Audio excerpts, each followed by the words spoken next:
CJP, cockroach Janata party.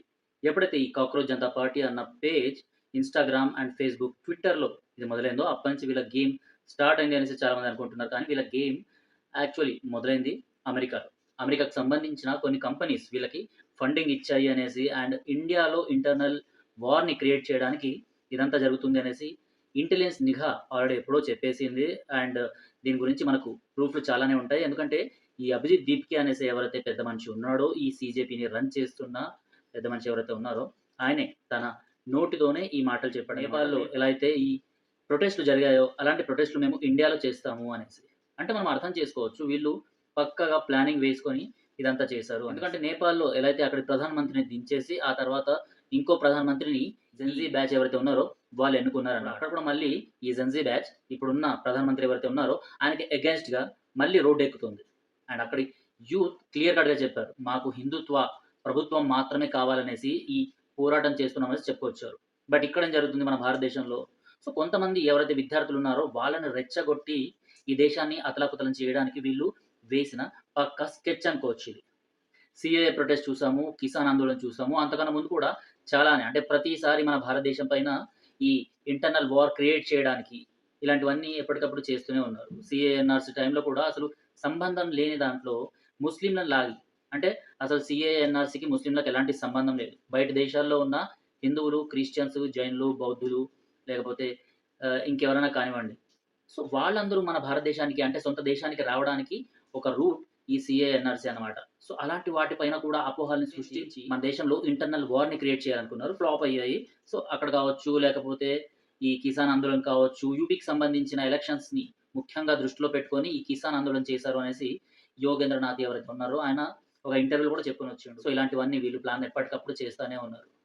So, ఇప్పుడు కూడా మళ్ళీ స్టూడెంట్స్‌ని ముందర పెట్టి, లేకపోతే దివ్యాంగులు ఎవరైతే ఉన్నారో వాళ్ళని ముందర పెట్టి, లేడీస్‌ని ముందర పెట్టి, ఈ సీజేపీ మళ్ళీకి పార్లమెంట్ ముట్టడికి ప్రయత్నించింది. పార్లమెంట్ ముట్టడి అంటే ఆషామాషీ విషయం కాదు. సో, మన పార్లమెంట్‌కి ఎంతటి చరిత్ర ఉందో మనందరికీ తెలిసిందే. సో, ఇలాంటి చరిత్రని తిరిగా రాయాలి అనేసి, ఆ పార్లమెంట్‌ని ఏదైతే యూఎస్‌లో జరిగిందో, ఏదైతే నేపాల్‌లో జరిగిందో, ఏదైతే పక్కన బంగ్లాదేశ్‌లో జరిగిందో, లేకపోతే పాకిస్తాన్‌లో జరిగిందో, శ్రీలంకలో జరిగిందో, ఇలా వివిధ కంట్రీస్‌లో ఈ జెన్‌జీ యూత్ ద్వారా ఏదైతే మూవ్‌మెంట్ తీసుకొచ్చారో, ఆ మూవ్‌మెంటే మళ్ళీ ఇక్కడ మన భారతదేశంలో తీసుకురావాలి అనేసి ఈ పార్లమెంట్‌కి సంబంధించిన ఏవైతే బిల్స్ ఈరోజు ప్రవేశపెడుతున్నారో 20కి సో, అదే రోజున అంటే ఇవాళ సో, ఈ ముట్టడికి వీళ్ళు ప్లాన్ చేశారనమాట. సో, ఇన్ని రోజులుగా వీళ్ళు ఉపవాసం ఉన్నది అండ్ ఈ హంగర్ స్ట్రైక్ అనేసి ఈ నాటకాలాడింది కూడా దాని గురించి అనేసి ఈజీగా అర్థమవుతుంది. సో, ఇవాళ మెయిన్‌గా ప్రవేశపెట్టిన బిల్స్ వచ్చేసి ఫారెన్ ఫండింగ్‌కి సంబంధించిన బిల్ గురించి మనం మాట్లాడుకోవాలి. విదేశాల్లో ఉన్న కంపెనీలు, విదేశాల్లో ఉన్న సంస్థలు, విదేశాల్లో ఉన్న మిషనరీస్ యథేచ్ఛగా భారతదేశానికి డబ్బులివ్వడమే ఈ బిల్ అన్నమాట. సో, ఇలాంటి బిల్‌ని భారతదేశం కొట్టివేసింది. సో, ఇకపై ఫారెన్ నుంచి ఎలాంటి ఫండ్స్ ఇక్కడికి రావన్నమాట. సో, వచ్చినా కూడా లీగల్‌గానే రావాలి. కానీ అడ్డదారుల్లో వచ్చేసి ఇక్కడ మిషనరీస్ ఏవైతే ఉన్నాయో వాళ్ళు మత మార్పిడి చేయడము, లేకపోతే ఇండియాకి అగెయిన్స్ట్‌గానే ఈ ఫండ్స్‌ని యూజ్ చేసుకోవడము, ఇలాంటివన్నీ కుదరవన్నమాట. సో, ఇలాంటివన్నీ ఫండ్స్ దేనికి యూజ్ అవుతున్నాయంటే మెయిన్‌గా టెర్రరిజాన్ని ప్రోత్సహించడానికి.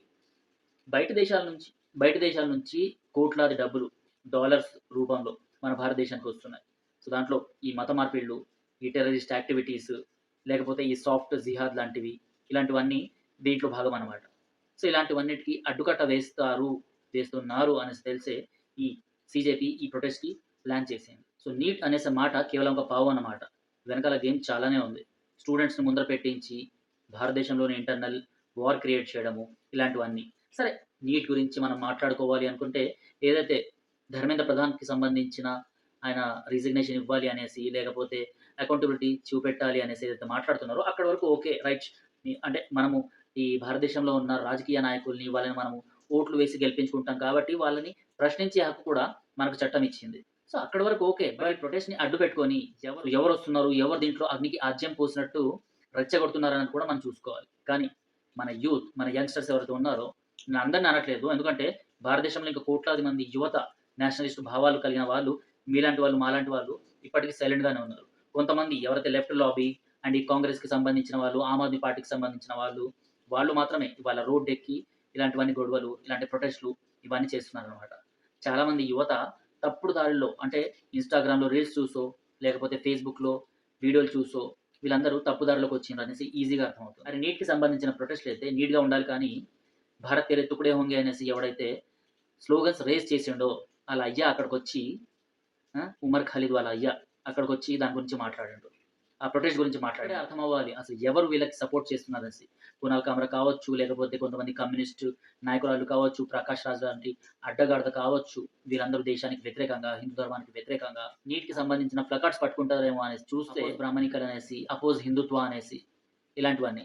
సీఏ ఎన్ఆర్‌సీ టైమ్‌లో కూడా ఇలాంటివే వీళ్ళు తయారు చేసిండ్రనమాట. ఇలాంటి ప్లకార్డ్సే తయారు చేసి ఆ! హిందుత్వాన్ని, లేకపోతే ఓం బొమ్మని, స్వస్తిక్ బొమ్మని, వీటిపైన చెప్పు ముద్రలు, కాలి ముద్రలు, షూస్ ముద్రలు, వీటిపైన షూస్ ముద్రలు వేసి రెచ్చగొట్టే పనులు చేసిండ్రు వీళ్ళు. ఆ తర్వాత ఏం జరిగిందో మనందరికి తెలిసిందే. సేమ్ మళ్ళీ ఇవాళ కూడా రిపీట్ అవుతుంది. అయ్యింది కూడా. జంతర్ మంతర్ నుంచి ఖాళీ చేసి వెళ్ళిపోయిన విజేత దహియా ఎక్కడున్నాడు మళ్ళా?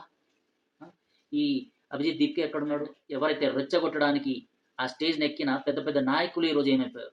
ఎవ్వరు కనిపించరు. కేవలం కనిపించింది స్టూడెంట్స్ మాత్రమే. ఆ స్టూడెంట్స్ కూడా పోలీసుల పైన స్టోన్ పెల్టింగ్, పెద్ద పెద్ద పదునైన రాళ్లతో కొంతమంది ఇస్లామిక్ రాడికల్స్ మధ్యలో వచ్చేసి ఈ రాళ్లతో మేము కొడుతున్నాం అనేసి వీడియోలు చేసి వాళ్ళు ఇప్పుడు సోషల్ మీడియాలో ఫేమస్ అవుతున్నారు. వాళ్ళని కూడా పట్టుకొని వాళ్ళ పెళ్ళిళ్ళు ఇంకా బాగా చేస్తారనమాట.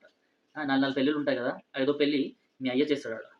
సో, ఇలాంటివన్నీ రెడీగా ఉన్నాయి ఇప్పుడు. ఎందుకంటే దేశంలో ఇంటర్నల్ వార్‌ని సృష్టిస్తే పక్కనున్న చైనాకి అండ్ ప్రపంచంలోనే బలవంతుడు అనేసి విర్రవీగుతున్న అమెరికాకి వీళ్ళకి లాభం అనమాట. అండ్ ఈ పాకిస్తాన్‌కైతే ఎలాగో ఇదే కావాలి అండ్ అందుకోసమే ఇంటర్నల్ ఉగ్రవాదుల్ని వీళ్ళు తయారు చేస్తూనే ఉన్నారు. సో, ఇంకా మన రాజకీయ నాయకుల గురించి చెప్పాల్సిన అవసరం లేదు. ఎప్పుడు ఛాన్స్ దొరుకుతుందా అనేసి. ఎందుకంటే బీజేపీని ఓడగొట్టే నేనిక్కడ బీజేపీకి సపోర్ట్ చేయట్లేదు. కాకపోతే బీజేపీని ఓడగొట్టే దమ్ము, ధైర్యం లేదు కాబట్టి ఎవ్రీ ఇయర్ ఏదో ఒక అంశంతో వీళ్ళు బయటికొచ్చి ఇలాంటి ప్రొటెస్ట్‌లు చేస్తున్నారు అండ్ ఓడిపోయి వెళ్తున్నారు. సో, అయోధ్యకు సంబంధించిన ఇష్యూ కావచ్చు, లేకపోతే 370 ఆర్టికల్ కావచ్చు, లేకపోతే ఇంకేదైనా కావచ్చు. ప్రతీదీ మనసులో పెట్టుకొని వీళ్ళందరూ రోడ్డెక్కుతున్నారు కొంతమంది. వీళ్ళని రెచ్చగొడుతున్నారు. మన స్టూడెంట్స్‌ని రెచ్చగొడుతున్నారు కాబట్టి ఈరోజు ఇలాంటి పరిస్థితొచ్చింది. సో, బీజేపీ కూడా దీనిపైన డే 1 నుంచి చెప్తూనే ఉన్నారు. నేషనలిస్ట్ భావాలు కలిగిన ప్రతి ఒక్క జర్నలిస్ట్, ప్రతి ఒక్క యూట్యూబర్, సోషల్ మీడియా ఇన్‌ఫ్లుయెన్సర్స్ ప్రతి ఒక్కరు చెప్తూనే ఉన్నారు. వీళ్ళని కాస్త జాగ్రత్తగా గమనించండి. వీళ్ళపైన ఉక్కు పాదం మోపండి అనేసి. ఇవాళ ఏమైంది? సో, బీజేపీనే తలదన్నేలాగా ఈ కాక్రోచ్ జనతా పార్టీకి సంబంధించిన ర్యాలీలు. ఆ ర్యాలీలో పాల్గొన్న ప్రతి ఒక్కరు చెడ్డవాళ్ళనేసి నేను చెప్పట్లేదు. సో, చాలామంది ఇన్‌ఫ్లుయెన్స్ అయ్యి వచ్చారనమాట. ఎందుకంటే వాళ్ళకి సంబంధించిన స్టూడెంట్స్ కాబట్టి వాళ్ళకు ఆ జెన్‌జీ, ఆ యువ రక్తము పొంగి పొర్లుతుంది. అండ్ భగత్ సింగ్ లాంటి వాళ్ళని ఆదర్శంగా తీసుకున్న వాళ్ళు చాలామంది ఉంటారు కాబట్టి జోష్ ఉంటది. ఆ జోష్‌లో ఏదో ఒకటి చేయాలనేసి ఒక తపనతోని వీళ్ళు రోడ్డెక్కుతారు. ఆ తర్వాత రెచ్చగొట్టే ధోరణిలు ఎవరైతే చూపిస్తారో దానికి ఆన్సర్ ఇవ్వాలి అనేసి ఈరోజు జరిగిన ప్రొటెస్టు, ఈరోజు జరిగిన గొడవలు. సో, బీజేపీది కూడా ఇందులో తప్పు కనిపిస్తుంది. ఎప్పుడైతే అభిజిత్ దీప్‌కి ఇక్కడికొచ్చాడో అప్పుడే వాడిని డిటైన్ చేసి వాడిని అప్పుడే లోపలికి తీసుకెళ్ళి డీప్ స్టేట్ వాళ్ళు ఎవరున్నారు వీళ్ళ ఎనకాల అనేసి ఎక్స్‌పోజ్ చేస్తే అయిపోయేది. బట్ ఇక్కడ దాకా టైమ్ ఇచ్చింది అండ్ ఇంత దాకా తీసుకొచ్చింది బీజేపీ అనుకోవచ్చు. కిసాన్ ఆందోళన్ కావచ్చు, అంతకుముందు సీఏ ఎన్ఆర్‌సీ కావచ్చు, లేకపోతే ఇంకేదైనా కావచ్చు. ఎక్స్‌ప్లెయిన్ చేయడంలో బీజేపీ వెనుకంజలో ఉంది. సో, ప్రతి దాంట్లో జనాలకి సరిగ్గా ఎక్స్‌ప్లెయిన్ చేయడంలో అంటే అప్పటి చట్టాల గురించి ఎక్స్‌ప్లెయిన్ చేయడంలో బీజేపీ కొంచెం వెనుకంజలోనే ఉంది అనేసి ఈజీగా అర్థమవుతుంది. ఇంతకుముందు వీడియోస్‌లో కూడా మేము అదే చెప్పాము. ఇప్పుడు కూడా ఈ సీజేపీ దాంట్లో కూడా మీరు చేసిన అలసత్వం ఏదైతే ఉందో దాని వల్లనే ఈరోజు ఇది ఒక ఎగ్జాంపుల్ అన్నమాట మన యంగ్‌స్టర్స్‌కి. ఎందుకంటే మన భారతదేశం ఇన్ని సంవత్సరాలుగా గులాంగిరి ఉండడానికి మెయిన్ కారణం ఇలాంటోళ్ళే అన్నమాట. ఈరోజు ఇలాంటి తప్పుడు దారుల్లో వచ్చి మన గవర్నమెంట్‌కి ఎగెయిన్స్ట్‌గా, మన దేశానికి ఎగెయిన్స్ట్‌గా, మన ప్రాపర్టీస్ డ్యామేజ్ ఎవరైతే చేస్తున్నారో వీళ్ళే అప్పటి కాలంలో బ్రిటిషర్‌లకు సహాయం చేశారేమో అనేసి అనిపిస్తుంది. సో, ఏదైతే ఇవాళ ఢిల్లీలో జరిగిందో ఇది ఒక ఎగ్జాంపుల్ మాత్రమే. ముందర ముందర ఇలాంటివి చాలా ఉన్నాయనేసి అనిపిస్తుంది. ఎందుకంటే వీళ్ళ ఒక్కొక్క టూల్ కిట్ చూస్తుంటే వీళ్ళకి వెనకాల ఎవరో ఫండింగ్ చేస్తున్నారు అండ్ భారతదేశాన్ని చిందరవందర చేయడానికి, భారతదేశంలో ఇంటర్నల్ వార్ సృష్టించడానికి ఏదో పెద్ద కుట్రే ఉంది అనేసి ఈజీగా అనిపిస్తుంది. అండ్ ఇంకోటి కూడా తేటతెల్లమవుతుంది. ఇలాంటి వాళ్ళు ఉండడం వల్లే భారతదేశానికి కూడా స్వాతంత్రం రావడానికి చాలా టైం పట్టింది. ఎందుకంటే స్వాతంత్ర సమర యోధులు ఎవరైతే ఫైట్ చేస్తున్నారో వాళ్ళకి సపోర్ట్ చేయకుండా ఆ! ఇలాంటి వాళ్ళు బ్రిటిషర్లకు, మొగులాయులకు గులాంగిరి చేస్తూ, వాళ్ళు చెప్పింది వింటూ, బ్రెయిన్ ఎక్కించుకుంటూ, బ్రెయిన్ వాష్ అయిపోయి, మమ్మల్ని బానే చూసుకుంటున్నారు కదా అనేసి బానిస బతుకులు బతికే వీళ్ళు ఈ కాక్రోచ్ బ్యాచ్‌లు.